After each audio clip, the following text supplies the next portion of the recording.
రాబోయేది తమ గవర్నమెంట్ అని డైలాగ్ పేల్చుతున్న బీఆర్ఎస్ ఆ దిశగా అడుగులు వేస్తుందా? ప్రధాన ప్రతిపక్షంగా ప్రజల పక్షాన పోరాడుతోందా?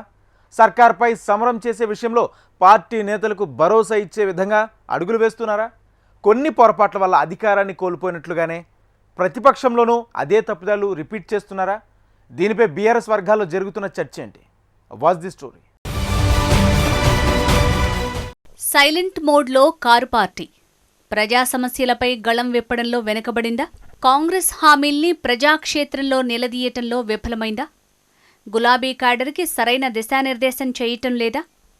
ఫామ్ హౌస్ మీటింగ్లతోనే సరిపెడుతున్న కేసీఆర్. గ్రేటర్ టూర్లు, ఎక్స్పోర్టులకే కేటీఆర్ పరిమితం.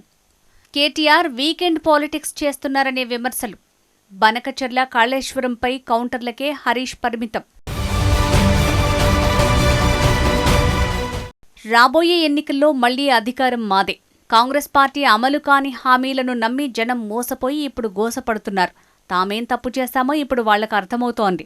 వచ్చే ఎన్నికల్లో ఎట్టి పరిస్థితుల్లో పవర్లోకి వస్తాం. ఇవి బీఆర్ఎస్ ముఖ్య నేతలు పదే పదే చెప్పే మాటలు. అయితే అధికారంలోకి వస్తామనే ధీమా ప్రతి పార్టీకి ఉండటం సహజం. కానీ ఆ మేరకు పార్టీలు పనిచేస్తున్నాయా? కార్యక్షేత్రంలో చురుకుగా ఉండి ప్రజల మన్ననలు పొందుతున్నారా లేదా అనేదే అసలు ప్రశ్న. ఇప్పుడు బీఆర్ఎస్ తీరుపైన ఇలాంటి ప్రశ్నలు ఉత్పన్నమవుతున్నాయి. ప్రధాన ప్రతిపక్ష పాత్ర పోషించడంలో కొంతకాలంగా కారు పార్టీ సైలెంట్ మోడ్లో ఉందనే విమర్శలు వినిపిస్తున్నాయి. ప్రజల సమస్యలపై పోరాటంలో క్యాడర్ను ఉత్సాహపరిచే కార్యక్రమాల్లో గులాబీ పార్టీ వెనుకబడిందనే టాక్ నడుస్తోంది పొలిటికల్ సర్కిల్లో. చేసిన మంచిని చెప్పుకోలేకపోయామని, అలాగే నేతలందరినీ కలుపుకుని వెళ్లటంలో విఫలమయ్యామని, కొన్ని పొరపాట్ల వల్లే బీఆర్ఎస్ ఓడిపోయిందని స్వయంగా కేటీఆర్ పలు సందర్భాల్లో చెప్పారు. కానీ వచ్చే ఎన్నికల్లో అధికారంలోకి వస్తామని పదే పదే కేటీఆర్ చెప్పినా పార్టీ అందుకనుగుణంగా పనిచేస్తుందా అనే చర్చ పార్టీలో జరుగుతోంది. అధికారం కోల్పోయిన తర్వాత కొద్ది రోజుల పాటు బీఆర్ఎస్ హడావుడి చేసింది. కానీ ఆ తర్వాత ప్రభుత్వాన్ని ఎక్స్ వేదికగానే ప్రశ్నించడంపైనే బీఆర్ఎస్ దృష్టి పెట్టింది.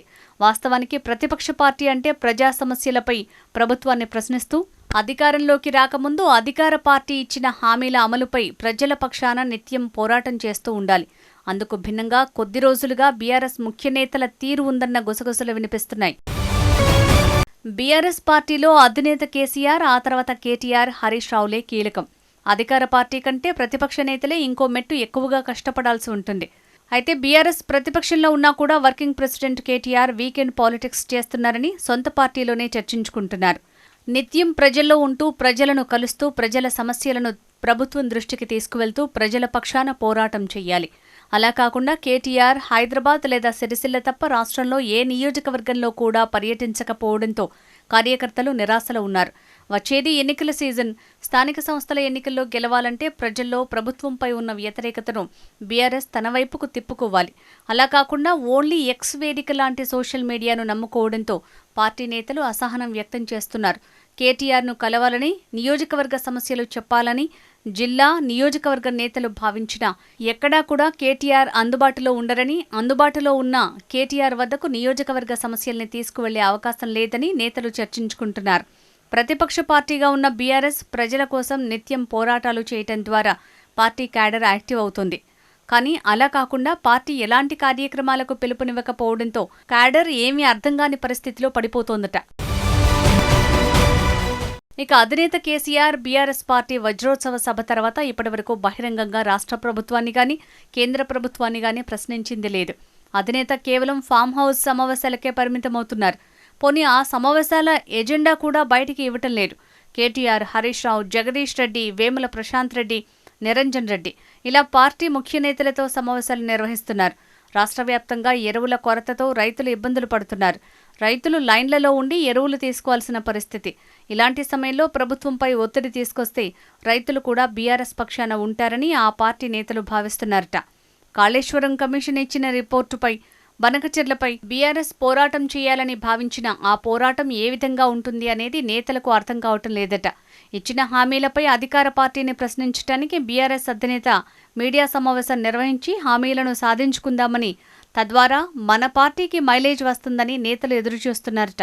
కానీ పార్టీ అధినేత ఫామ్ హౌస్లో ఓన్లీ సమావేశాలకే పరిమితమవటం, కార్యకర్తలకు ఎలాంటి దిశానిర్దేశం చేయకపోవడంతో క్యాడర్ నిరాశతో ఉన్నారట. అయితే కేసీఆర్కు ఆరోగ్య సమస్యలు కూడా పార్టీ కార్యక్రమాలకు కొంత అవరోధం కలిగిస్తుందనే చర్చ నడుస్తోంది. ఆరోగ్యం సహకరించకనే కేవలం రివ్యూలకే పరిమితమవుతున్నారని, అందుకే బయటకి రాలేకపోతున్నారనే టాక్ వినిపిస్తోంది.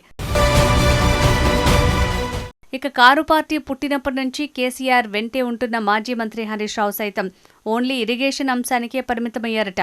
కాళేశ్వరంపై కాంగ్రెస్ చేస్తున్న ఆరోపణలు, కమిషన్ రిపోర్ట్, బనకచర్ల ఇష్యూ వంటి ఇరిగేషన్ ప్రాజెక్టుల అంశంపై ఇటు రాష్ట్ర ప్రభుత్వాన్ని, అటు ఆంధ్రప్రదేశ్ని ప్రశ్నిస్తూ వస్తున్నారు. వాటిపై పవర్ పాయింట్ ప్రజెంటేషన్లతో ప్రజలకు వాస్తవ విషయాలు వివరించి ప్రత్యర్థుల ఆరోపణల్ని తిప్పికొట్టే ప్రయత్నం చేస్తున్నారు. హాస్టల్ విద్యార్థుల సమస్యలపై కొంత యాక్టివ్గా ఉంటున్నారు.